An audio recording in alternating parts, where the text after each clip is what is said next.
Hello everyone, and welcome to my channel. Today I'm going to tell you the story of a poor villager's nighttime journey. Sit back and please take a minute to subscribe and leave a comment no matter which country you're listening from. The wind came down from the mountains before the sun had fully left the sky, and it carried with it a cold that settled into the bones of every living thing in the village of Karaca. Yusuf felt it first in his fingers, then in his knees, then in the place behind his eyes where the cold always seemed to gather last, as if it had been saving the worst of itself for him alone. He stood in the doorway of his house, a low structure of mud brick and timber that had sheltered 3 generations of his family, and he watched the last color drain out of the western hills. It was the winter of 1917, the 3rd winter of a war that had taken nearly every able-bodied man from the village, and the snow that had begun to fall that afternoon showed no sign of stopping. Behind him, in the single room that served as kitchen, workshop, and sick room all at once, his daughter Leif lay, wrapped in every blanket the household owned, her small body shaking with a fever that had not broken in 2 days. Her breathing had grown shallow sometime after midday, a thin whistling sound that frightened Yusuf more than any gunfire he had heard in his youth. And when he pressed his hand to her forehead, he felt heat that seemed impossible to hold inside so small a frame. There was no doctor in Karaca. There had not been a doctor in Karaca since the autumn of 1915, when then the last physician in the district had been conscripted to serve with the army in the Caucasus, and no one had come to take his place because there was no one left to send. The nearest physician now was in the town of Borıng, 11 hours' walk across the mountain passes, in good weather, a distance that no reasonable person would attempt on foot in a snowstorm at night, in the dead of a war winter, when wolves had grown bold from hunger and deserting soldiers, sometimes moved through the hills like ghosts, armed and desperate. Yusuf's wife, Zara, had died 3 winters before, taken by the same fever that now gripped their daughter, and he had buried her himself because there had been no priest or imam to spare for a poor family's grief. He would not bury Elif. He had decided this the moment her fever had failed to break, decided it with the flat, unshakable certainty of a man who has already lost everything else that mattered to him, and will not lose the last thing. He gathered what little he had, a cloak that had belonged to his father, patched so many times that its original color could no longer be guessed at. A pair of boots, stuffed with dried grass for warmth, a trick every mountain villager knew and every soldier learned quickly, or lost his toes to frostbite. A small clay jar of honey, saved for a year against exactly this kind of emergency, which he tucked inside his shirt against his chest, so the cold would not turn it solid. He had 11 silver coins wrapped in a cloth, the entire remaining wealth of his household. Money that had been meant for seed, grain in the spring, but which he now understood would mean nothing if there was no daughter left to inherit whatever harvest that seed might bring. His neighbor, an old woman named Hattis, who had outlived 2 husbands and 4 sons to the war, agreed to sit with Elif through the night to keep the fire going and to spoon warm broth between the child's lips if she woke enough to swallow. Yusuf kissed his daughter's burning forehead, told her in a voice he fought to keep steady that he would return with medicine before the sun rose twice, and then he stepped out. The village of Karaka sat at an elevation of nearly 1,500 meters in the Taurus Range, a geography that had shaped every aspect of its people's lives for centuries. From the terraced fields cut into the hillsides to the low-roofed houses built to sheet snow. In ordinary times, the mountain passes connecting Karaka to the lowland towns were difficult, but possible, walked regularly by shepherds, traders, and tax collectors who had made the journey so many times that they could have found their way blind. But 1917 was not an ordinary time. The Ottoman Empire's war effort had stripped the countryside of men, animals, and grain in equal measure, and what the requisition officers had not taken.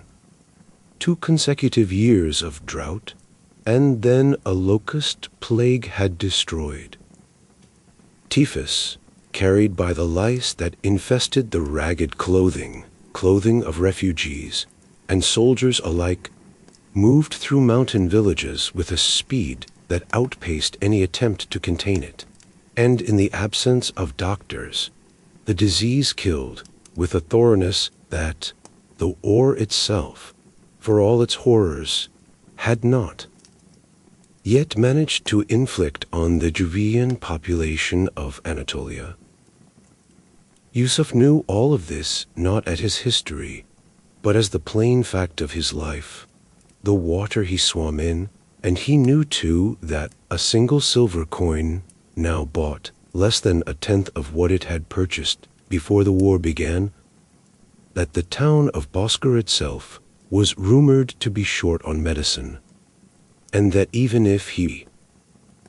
reached it, even if the physician there had quinine or whatever remedy might break a typhus fever, he would still have to return across the same passes, carrying his daughter's only hope through snow that was already an hour into his journey, higher than his knees. He climbed it. The path out of Karaka wound first through terraced orchards, their bare branches sheathed in ice that clicked together in the wind, like something trying to speak. And then it entered the true mountain forest, where ancient cedars stood black against a sky that had gone the color of a fresh bruise. Yusuf had walked this path perhaps 200 times in his life, to trade at the Bozkır market, to visit a cousin who had since died of the same fever, now threatening his daughter, to carry news in better years, when news was worth carrying. He knew the shape of every turn, the particular lean of the great cedar that marked the halfway point to the first ridge, the sound the wind made when it funneled through the narrow gorge the shepherds called the wolf's throat. But he had never walked this path at night, in a storm, alone, with the temperature falling toward a cold that the village elders spoke of only in warnings meant to frighten children into staying close to the fire. Within the first hour, his eyelashes had frozen together at the corners, and he had to work them apart with fingers that no longer felt entirely his own.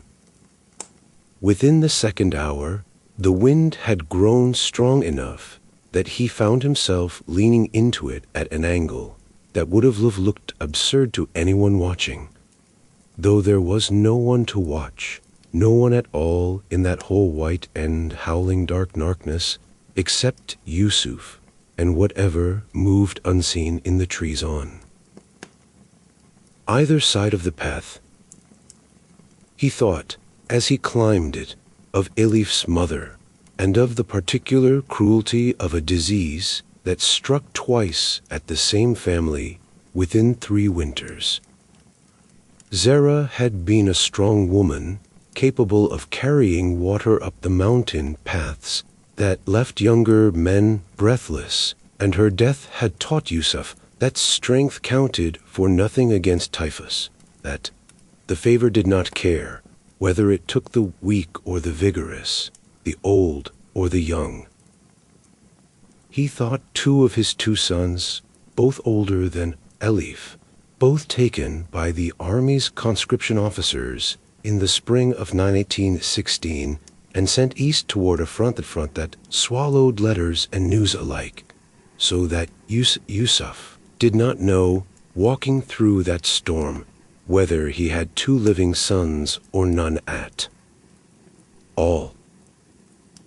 This was the arithmetic of the warrior years in Anatolia, a household of 6 reduced to 2, a village of 400 reduced to perhaps 150 able to work the fields, a district that had once fed itself, now dependent on grain requisitions that rarely arrived and rations that grew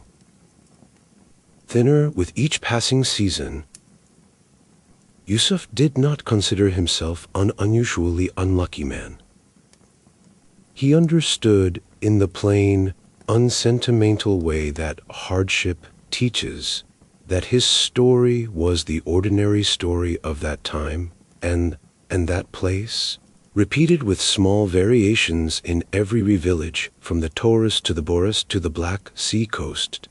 and that the only thing that separated him from every other grieving father in the empire was the fact that Elif, for now, was still alive, and that there was still, therefore, something he could do. The path grew steeper as it approached the first ridge, and here the trees thinned enough that the full force of the storm struck him directly. Snow no longer fell so much as it flew sideways, driven by a wind that seemed to originate from every direction at once. And Yusuf found himself counting his steps, a habit he had developed during a hard winter as a boy, when his own father had told him that a mind occupied with numbers had less room left for fear. He counted to 100, and then began in at 1. And in this manner he climbed it toward the ridge that marked, in his understanding of the mountain, the true beginning of the difficult stretch, the place where the path narrowed along a shelf of rock above, a ravine that in summer carried meltwater down to the valley, and in winter carried nothing but silence and the occasional falling stone loosened by frost. It was here, cresting the ridge with his lungs burning from cold and effort, that Yusuf first saw the light.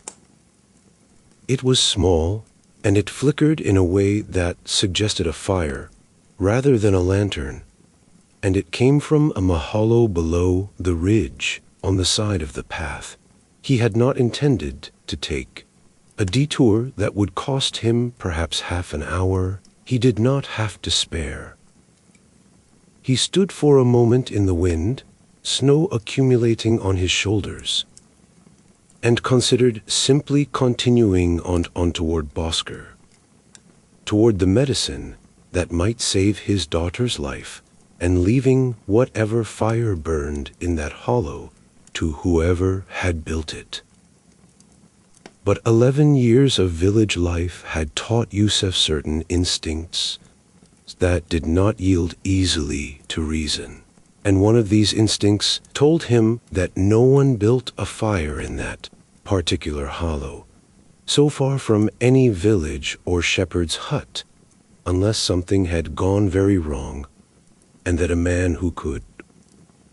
walk past such a fire without at least looking was not the kind of man he wished to become on the same night he was risking his life to save his daughters. He told himself he would look only for a moment.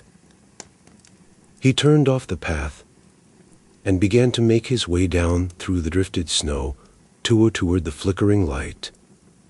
unaware that this single decision, made in the space of perhaps 10 seconds on a dark ridge in the Taurus Mountains, was about to change the entire shape of his journey and of the night that lay ahead of him. The descent into the hollow was steeper than it appeared from the ridge. Twice Yusuf lost his footing on ice hidden beneath the snow, sliding several meters before catching himself against the trunk of a stunted pine. By the time he reached the bottom, his hands were bleeding from the bark, and his breath came in ragged clouds that the wind tore apart almost before they had formed. The fire, when he finally came close enough to see it clearly, was smaller than it had appeared from above, a meager collection of damp branches that produced more smoke than flame, tended by a figure so still that at Yusuf's first thought was that he had climbed down to find a corpse warming itself over its own funeral pyre. But as he approached, the figure moved, turning toward him with the swift animal alertness of someone who has spent recent weeks expecting every sound in the dark to mean danger, and Yusuf found himself looking at yet a young man, perhaps 20 years old, dressed in the remains of an Ottoman army uniform, one leg extended it stiffly before him and wrapped in a filthy bandage that had clearly not been changed in many days. Neither man spoke for a long moment. The soldier's hand had gone to his belt, where Yusuf now saw a bayonet without its rifle,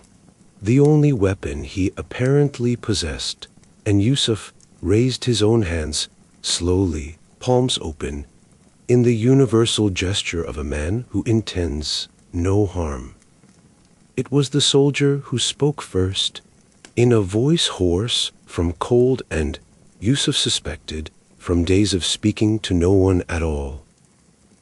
He asked if Yusuf was alone. Yusuf said that he was, and asked in turn what had happened to the young man's leg. The soldier hesitated before answering, and in that hesitation Yusuf understood something of the young man's situation. Even before the words came, understood it in the way that villagers throughout the empire had learned, by that third winter of the war, to recognize the particular fear of a man who has left his unit without permission. The soldier's name was Kemal, and he told Yusuf, in fragments interrupted by long silences, that he had been serving with a regiment fighting in the mountains near Erzurum, that a Russian shell had wounded his leg during the fighting in the winter of the previous year, that he had been sent to recover in a field hospital that had itself been overrun weeks later, and that in the chaos of that collapse he had made a decision that he now expected to cost him his life twice over, once from the wound that would not properly heal, and once from the firing squad that awaited any soldier caught deserting his post. Yusuf had heard stories of deserters moving through the mountains that winter, ragged men trying to reach home villages hundreds of kilometers from wherever the war had spat them out. And he had heard, too, the stories of what happened to those who were caught, stories that the village elders told in low voices, meant to discourage any young man from considering the same path. He understood that simply speaking to Camel, let alone helping him, carried a risk that a more cautious man might have avoided entirely, particularly on a night when he had already staked everything on reaching Boskur before his daughter's fever finished its work. But he understood, too, looking at the young man's leg in the dim firelight, that the wound had gone bad in a way that would kill Kamal within days if it was not treated. That the fire he had built was failing, and that whatever crime the war had assigned to this soldier, Kamal himself was, in this moment, simply another human being freezing to death in the mountains of Anatolia, much as Yusuf's own daughter lay freezing with fever in her father's absence 11 hours' walk away. He knelt beside the fire, ignoring the ache in his frozen knees, and asked to see the wound.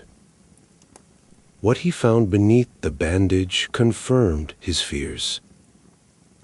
The skin around the wound had taken on a color and smell that Yusuf recognized from animals that had died slowly of infection, and he knew enough of such things from a life spent tending sheep and treating their injuries with whatever remedies the mountain provided, to understand that Camel's leg required more than he could offer with the contents of his cloak pockets. He had, however, the small clay jar of honey tucked against his chest, saved for his daughter, and he had clean cloth torn from the lining of his own shirt, and he set about cleaning the wound as best he could in the wavering firelight, working with hands that had gone half numb from cold. Kemal gritted his teeth and stared up at the black branches overhead and did not cry out even once, though Yusuf could see what the effort cost him. When the wound was cleaned and freshly bound, Yusuf sat back on his heels and considered the choice now facing him,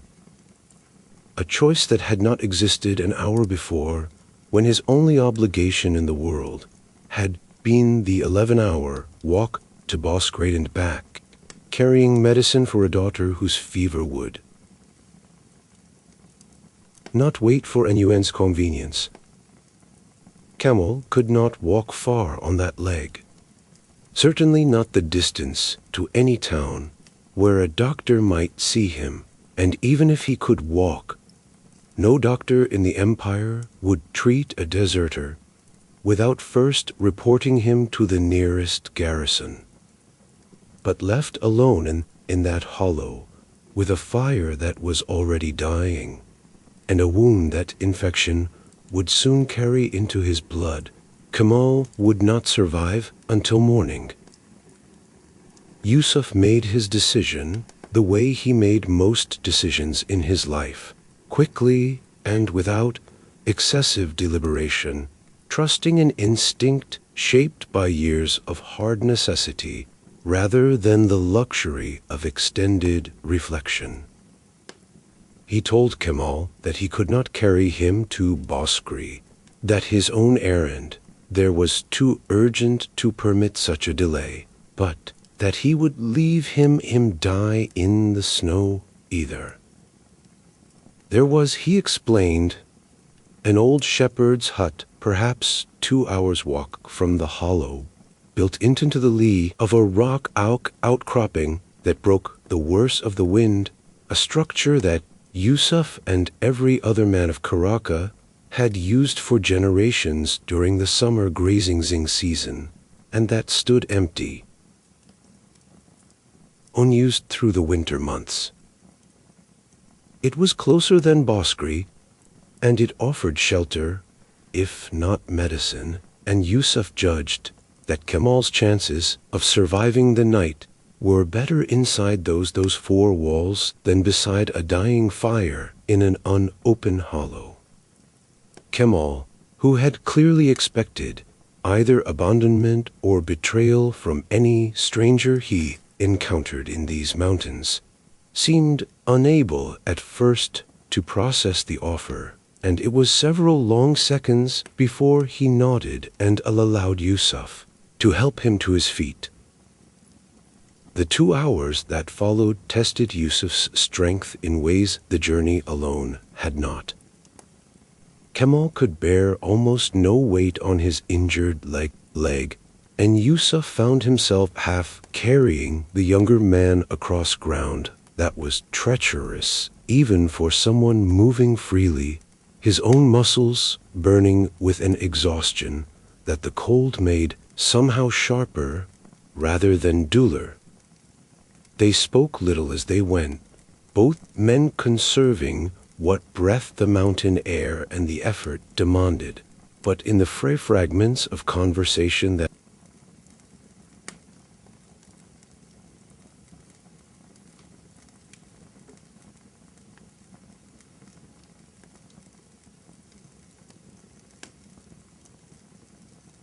her son was alive or dead of a war that had taken him from a life of fishing boats and Black Sea winds to a mountain front thousands of kilometers away, where he had fought against Rustrushan soldiers who were,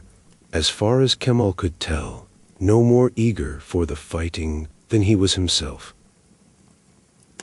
Yusuf, in turn, said little of his own circumstances, offering only that he had a daughter waiting for him, sick with fever, and that this was the reason he could not linger, a fact that seemed to trouble Kemal greatly, so much that he twice suggested Yusuf simply leave him where he stood. Continue on alone. On offer Yusuf refused each time without breaking his stride. They reached the shepherd's hut as the storm reached what Yusuf judged to be its peak intensity, the wind now screaming through the rocks above them with a sound like some vast animal in pain, and it took the last of both men's strength to force the door open against the drift that had already begun to bury it. Inside, the hut offered little beyond four walls and a low roof, its single room bare of everything but a stone hearth long cold, and a few armfuls of dried brush left over from some previous shepherd's visit. But after the fury of the storm outside, it felt to both men like the safest place either of them had stood in months. Yusuf built a fire from the dried brush and what dry wood he could find stacked in a corner, evidently left by whichever shepherd had last used the hut with exactly this kind of emergency in mind, a small courtesy between mountain men who understood that any one of them might one day need shelter. They had not thought to bring with them. He settled Kemal as close to the growing fire as he dared, checked the wound once more by the better light of the flames, and judged that the young man would likely survive until morning, though the leg itself remained a grave concern that only proper medical treatment could resolve. It was here, warming his hands over a fire that had finally begun to push back against the cold, that Yusuf faced the full weight of the choice still ahead of him. He had lost nearly 3 hours to the detour and the journey to the hut. 3 hours he could not recover, and he now stood at a crossroads that the storm outside made starkly literal as well as figurative. He could continue on Bon to Baskri alone, leaving Kemal in the relative safety of the hut to fend for himself until Yusuf's return, or he could reconsider the entire shape his journey, given what he now knew of the deteriorating weather and the hours already lost. As he stood in the doorway of the hut, looking out at a wall of driving snow that had grown, if anything, more violent than before, Kemal spoke from behind him, his voice steadier now than it had been in the hollow, warmed by fire and food that Yusuf had shared from his own dwindling supplies. He told Yusuf that there was something he needed to know before he continued on, something about the road ahead to Boskri that Yusuf, coming from Karaka, might not have heard, and that this information might change everything about the journey Yusuf still intended to make that night.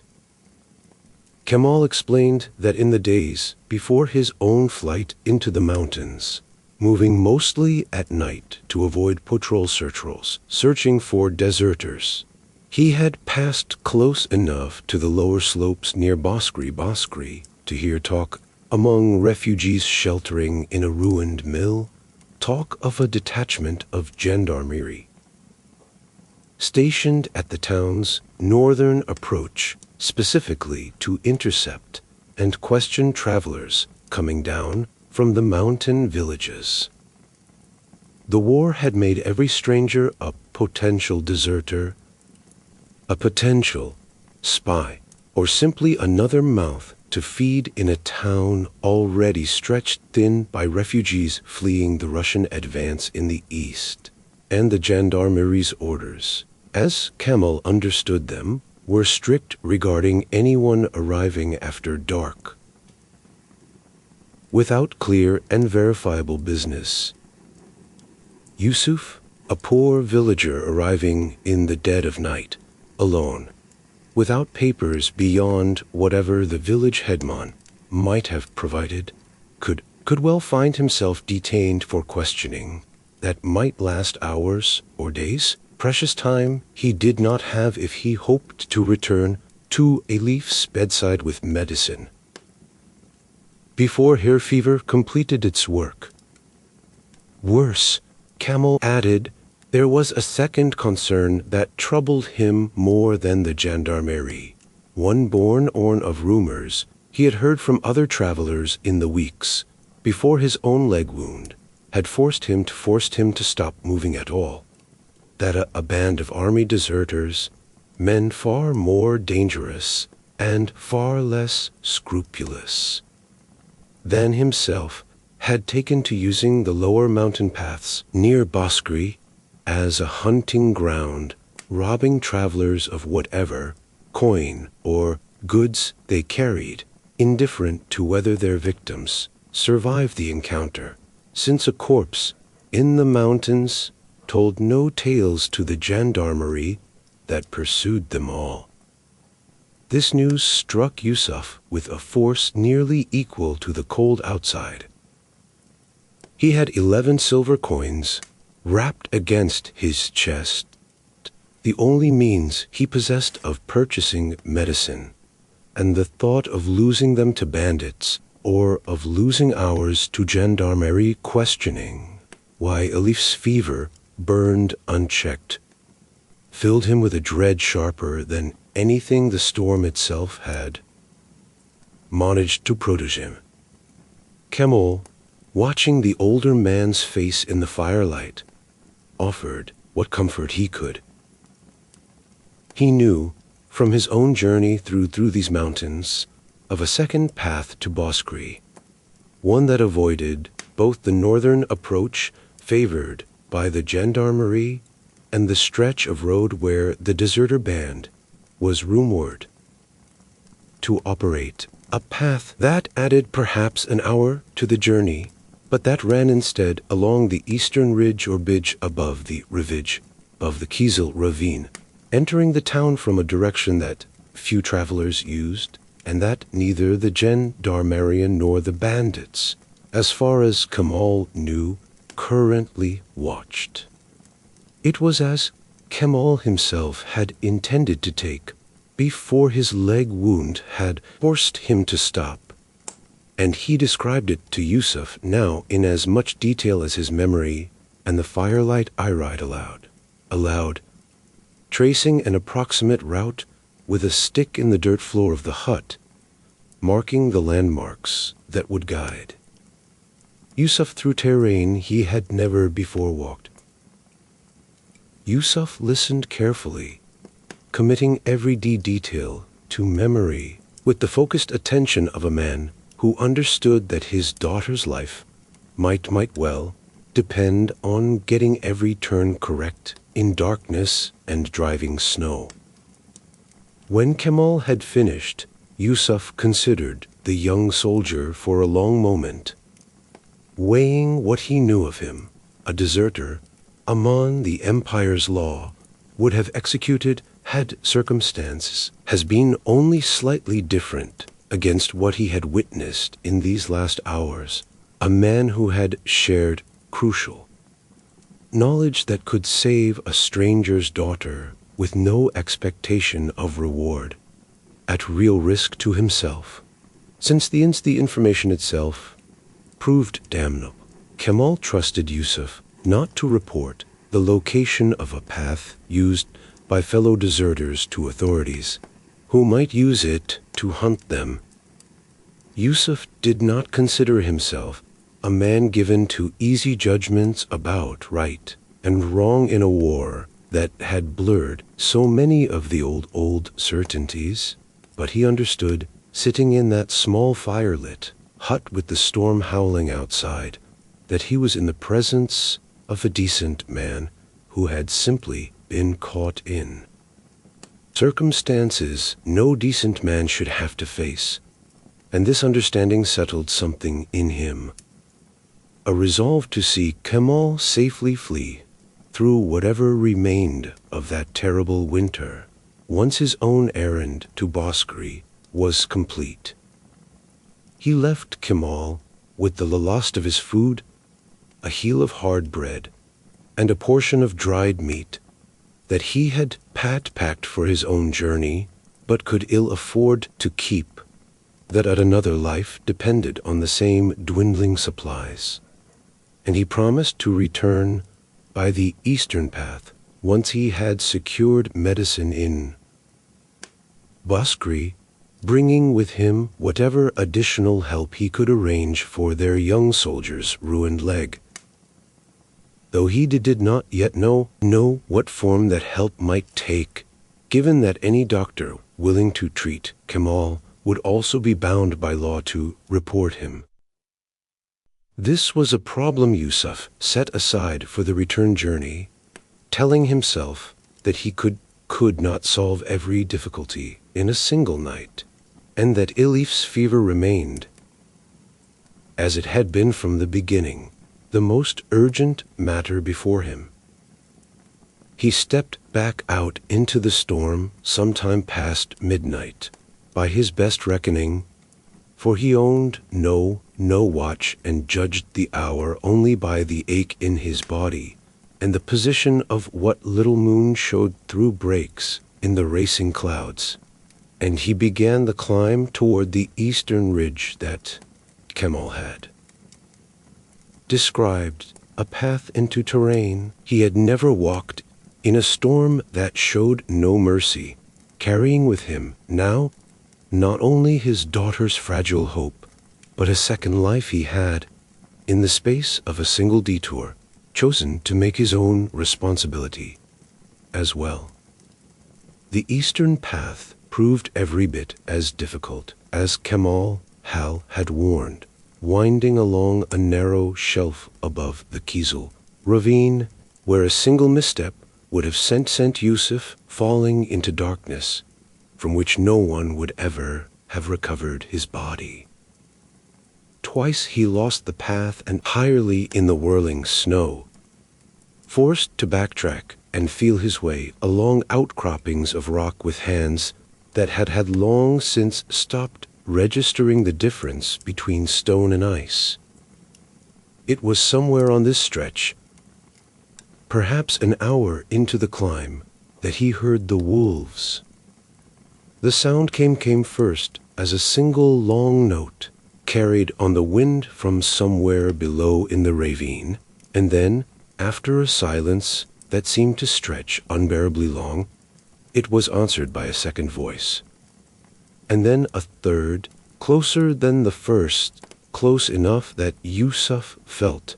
the sound in his chest before. His mind had finished identifying it. He knew, as every mountain villager knew, that hunger had made the wolves of that war winter bolder than any living person could remember, that packs which in ordinary years kept well clear of human pots had taken, in the absence of livestock and the abundance of unburied dead left by fighting in the eastern provinces, to ranging closer to the villages than anyone found comfortable. He had no weapon beyond a small knife carried more for cutting bread than for any thought of defense, and he understood with a clarity that cut through even his exhaustion that his only true protection lay in reaching Borıng before the pack, wherever it moved in that vast white darkness, decided that a lone traveler represented an opportunity worth the effort of pursuit. He pressed on, faster now, despite the treacherous footing, driven by a fear that proved, in the end, a more effective fuel than either hope or duty had managed to provide across the preceding hours. The hounds followed him at intervals for perhaps another half hour,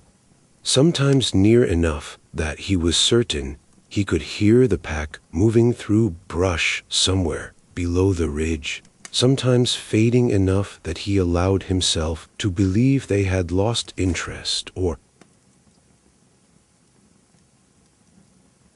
he never saw them, not once in that entire stretch, though he would later tell himself that this had been mercy rather than mere fortune, since he did not know,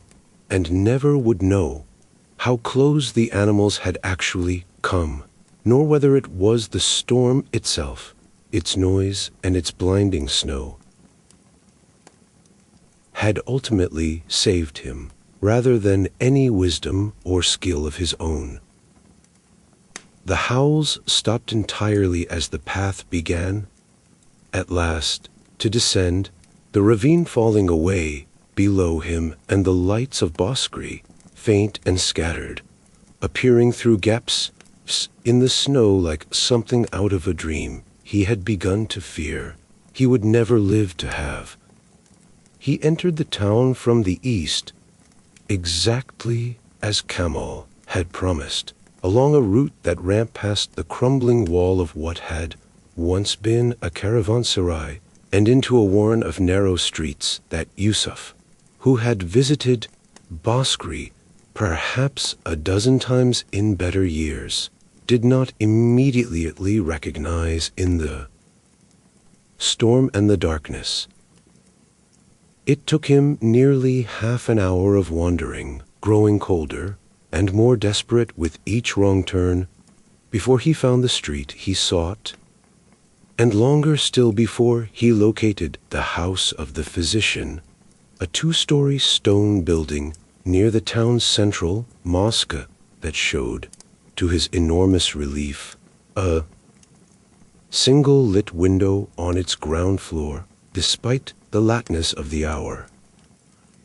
He pounded on the door with fists that could barely form a proper fist any longer, and when at last it opened, he found himself looking at not the physician he remembered from years past, but a younger man, introduced hastily as the old doctor's assistant,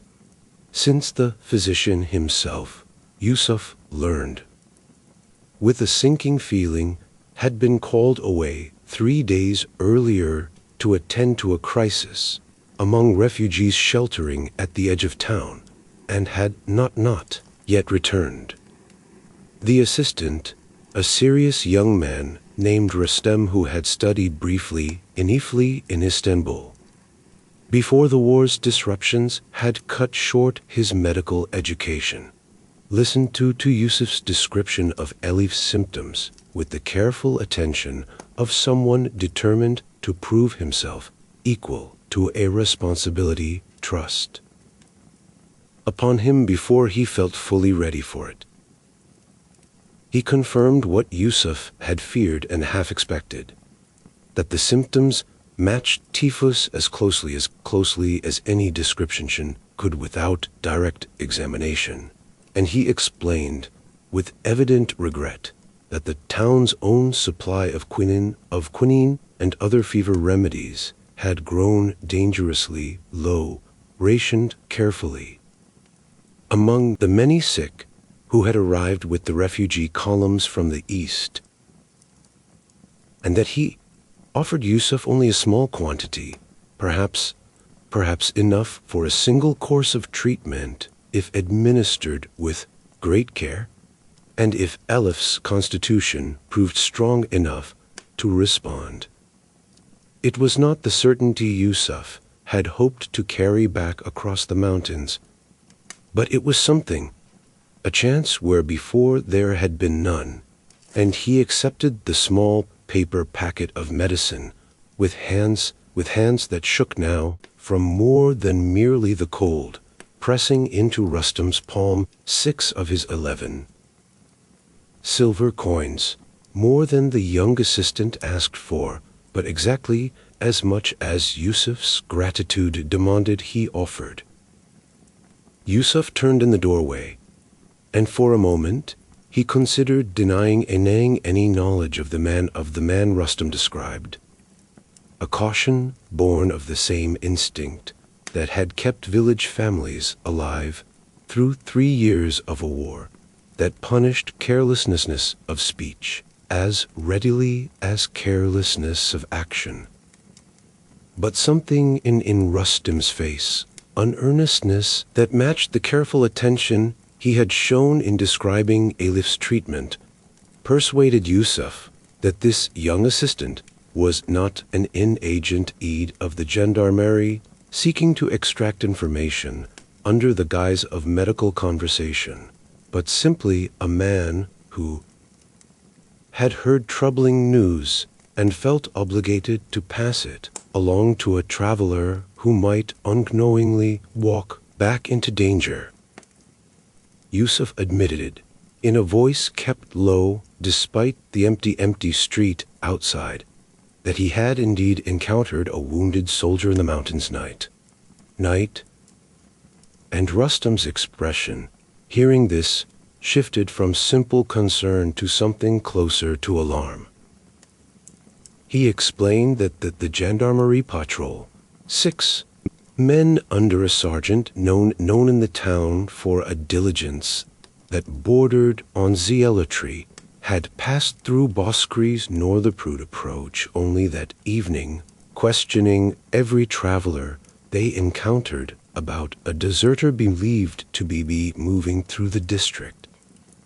with a leg wound sustained in the fighting near Erzurum, a deserter whose capture the sergeant had made clear to anyone who would listen would earn him considerable credit with his superiors at a time when desertion had become, in the army's eyes, a crisis nearly as urgent as the fighting itself. Rustam did not know whether the patrol intended to search the mountain paths directly or simply to watch the roads into town, but he judged from what little he had overheard that they would not abandon the search easily, not with a specific and credible report of the deserters' presence so close at hand. Yusuf thanked Rustam for the warning, pressed one more of his remaining coins into the young man's hand as thanks he could ill afford, but felt compelled to offer nonetheless, and stepped back out into the storm with a new and more urgent calculation now added to the buried. He had promised Elif that he would return with medicine. And that promise remained as it had been from the first moment of his departure, the single fixed point around which every other decision of that night had to orient itself. But he had also, without fully intending it, made himself responsible for Kemal's survival. And he understood now that this responsibility had grown far more complicated than simply providing shelter and food to a stranger in the mountains. If the gendarmerie found their way to the shepherd's hut before Yusuf returned, Kemal would face not merely capture, but the summary justice that the army increasingly meted out to the deserters in a war grown desperate enough to make examples of men whose only crime, in Kemal's case, had been a wound, and a field hospital that had collapsed around him, no fault of his own. He left Baskri by the same eastern route he had entered by, moving as quickly as his exhausted body allowed, and it was perhaps 20 minutes into this return journey, as the lights of the town faded behind him into the storm, that he first heard voices ahead on the path, voices speaking in the clipped, official cadence of men accustomed to giving orders and having them obeyed. He froze where he stood, his heart suddenly loud enough in his own ears to nearly drown out the wind,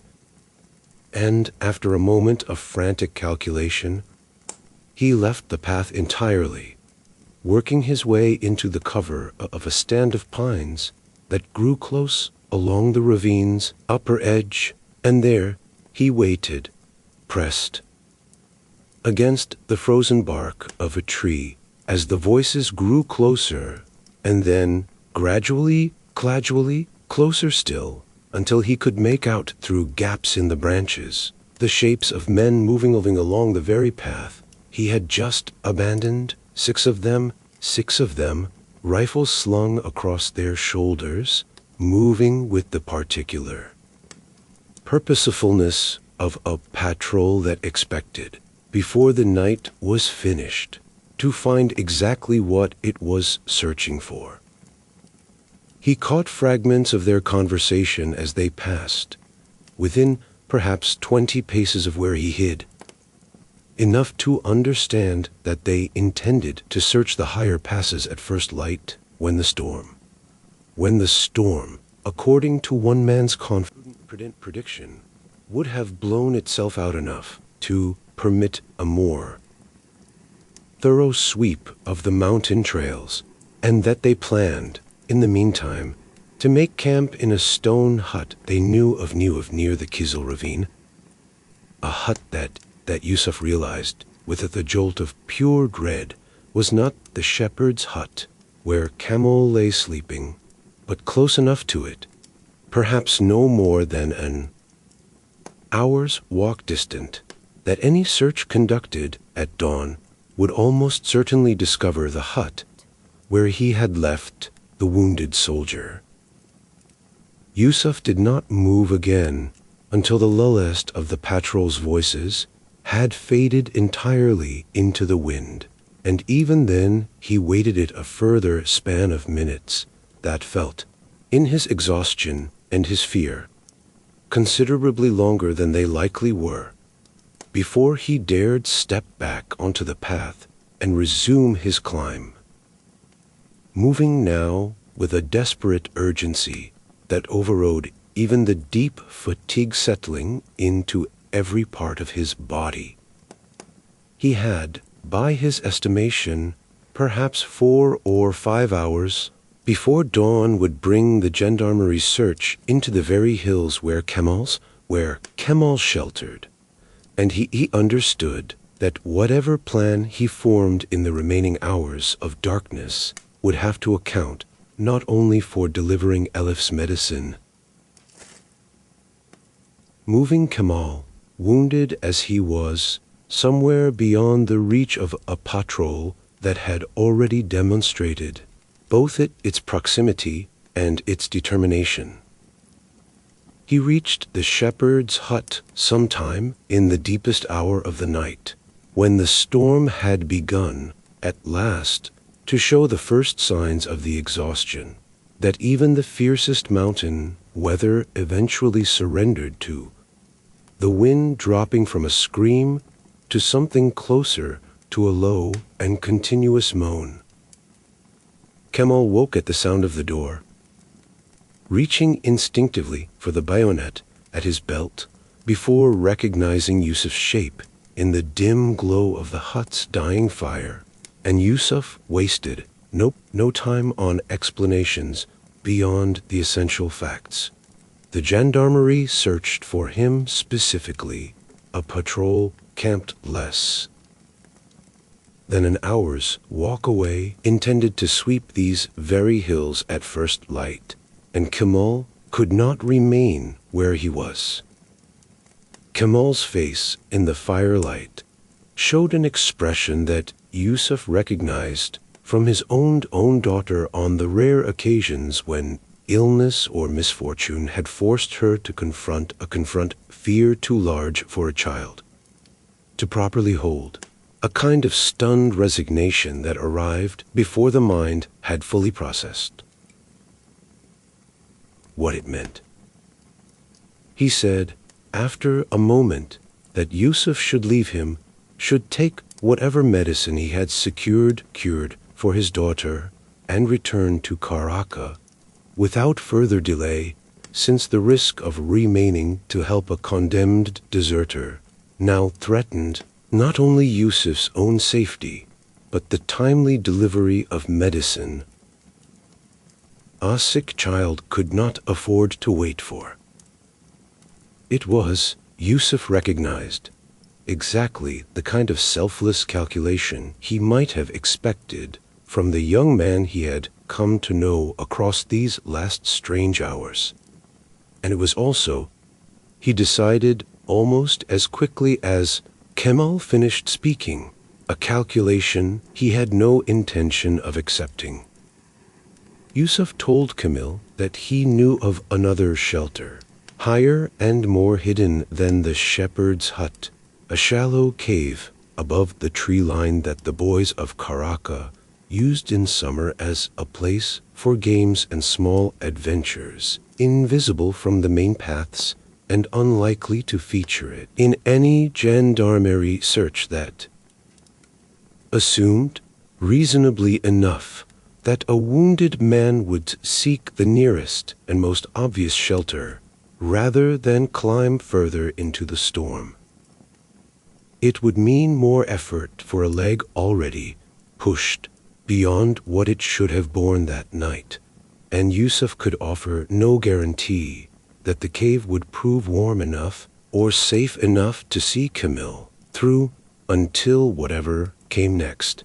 But it was, in the narrow set of choices remaining to them before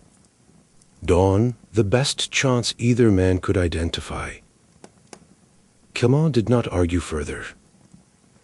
He allowed Yusuf to help him to his feet a second time. Moving with the slow and end-grinding effort of men who had already spent every reserve of strength the night possessed, and were now drawing on something deeper and more stubborn than mere physical capacity. They climbed it once more,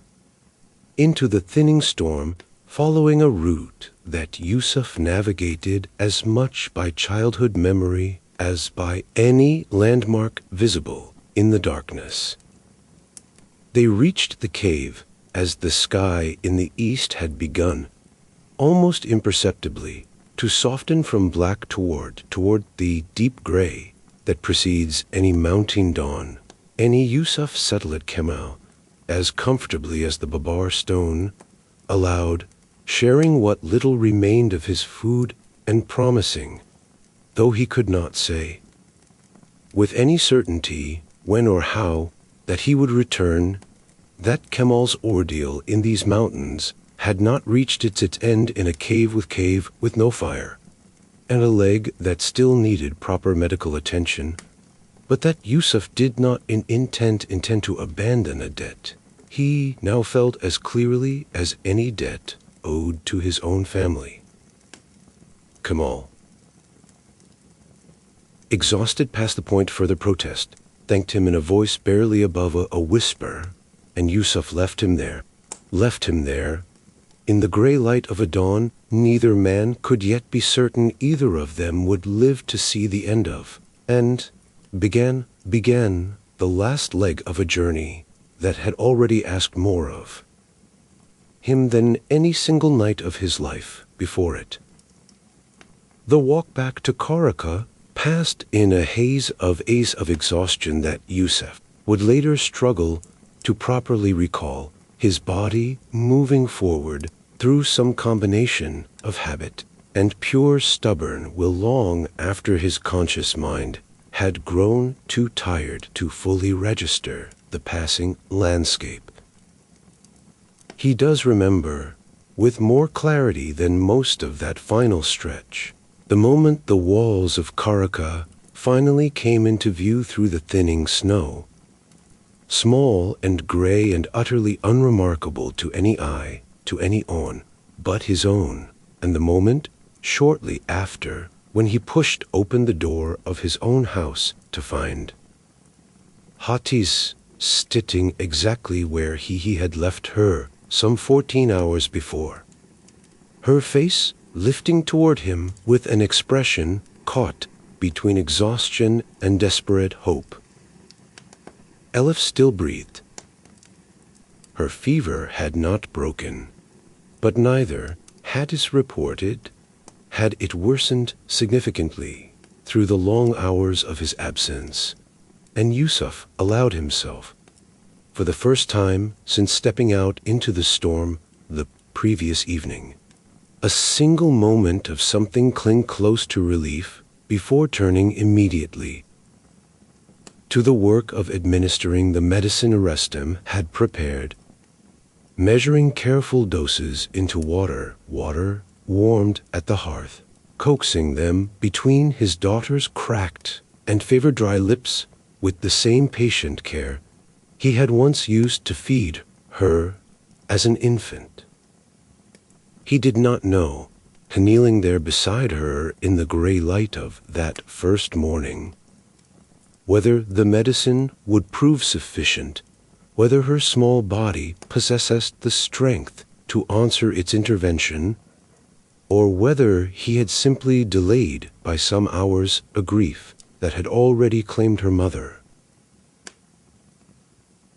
now jerked closer to his last remaining child. He did not know either what waited for him in the hours and days ahead regarding the promise he had made to a stranger sheltering in a cold stone cave above the tree line, a promise that would require him to return to those mountains to find some way of securing medical care for a wound that grew more dangerous with each passing hour. All Isla Gendarmerie country continued its search through the very hills he would need to cross again. He knew only that the night was over, that dawn had come at last to Karaka, and that whatever the coming days asked of him, he had done in the darkness now behind him. Everything that a father, and it turned out, a decent man in an indecent time could reasonably be asked to do. Outside, the storm had finally begun to break apart, sunlight beginning to show in paler fractures through the retreating clouds, and somewhere in the village behind him, a dog began to bark, and then a second, and Yusuf, still kneeling beside his daughter's fevered body, lifted his head at the sound, listening, uncertain whether or what approached the village in that pale and fragile morning light brought help, or brought instead the very danger he had spent the entire iron night trying to outrun. Thank you for listening. Please subscribe and leave a comment.